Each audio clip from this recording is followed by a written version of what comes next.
अगर तुम पास नहीं आए ना तो एक लगा दूंगी तुम्हें। बाबा, मैंने तुम्हें आजाद कर दिया। सुहा, खुदा के लिए मत जाओ, मैं मर जाऊंगा तुम्हारे बगैर। तुम मार दो उनको अदनान,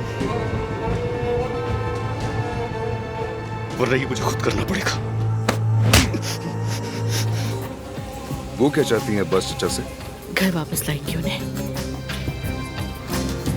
तो अदनान यहाँ काम करता है और आप भी उसके साथ हैं। आखिर क्या कर रहे हैं आप लोग, कुछ बताएंगे?